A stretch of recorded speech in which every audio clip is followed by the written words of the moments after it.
three.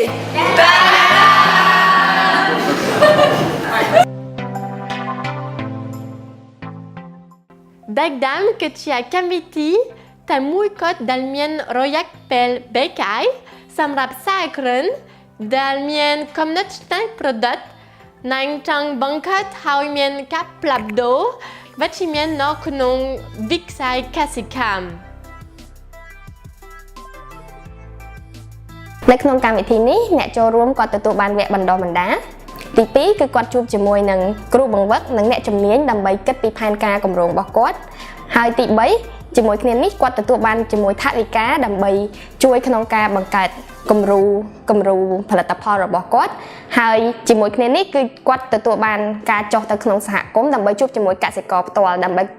បីស្វែងយល់ពីបញ្ហាដែលគាត់ជួបប្រទះនិងបង្កើតផលិតផលដែលតម្រូវការជាមួយទីផ្សារជាក់ស្ដែង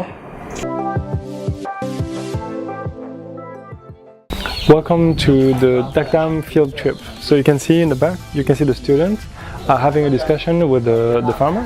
And so what they have done in the last few days, they went from working for half a day with the workers in the fields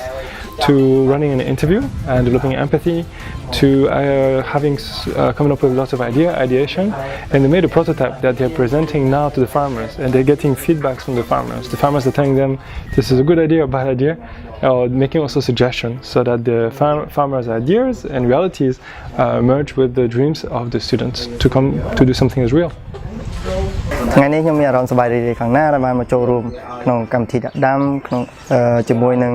6ក្រុមទៀតដែលបានសិក្សាលើបញ្ហាផ្សេងៗគ្នាហើយក្នុងកម្មវិធីដាក់ដាំនេះយើងបានរៀបចំនៅ design thinking ផ្សេងៗក៏ដូចជារៀបចំនៅបញ្ជីសំណួរដើម្បីយកទៅសាកសួរនៅព័ត៌មានផ្សេងៗអំពី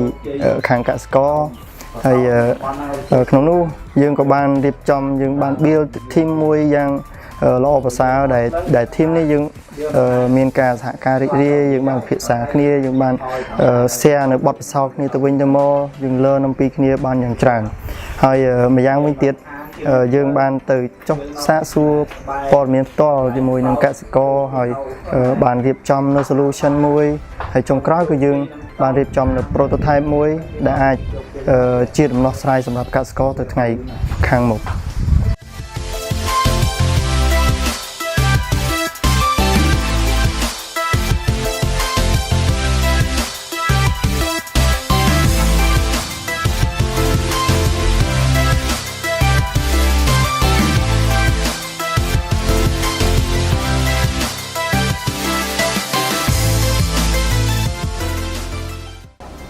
នៅថ្ងៃបន្ទាប់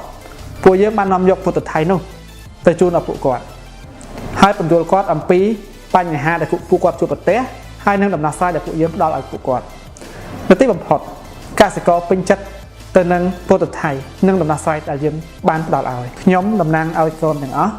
ពួកយើងមានភាពសប្បាយត្រេកអរនៅពេលដែលកសិករគាត់ទទួលយកនិងពេញចិត្តនៅដំណោះស្រាយដែលយើងផ្ដល់ឲ្យ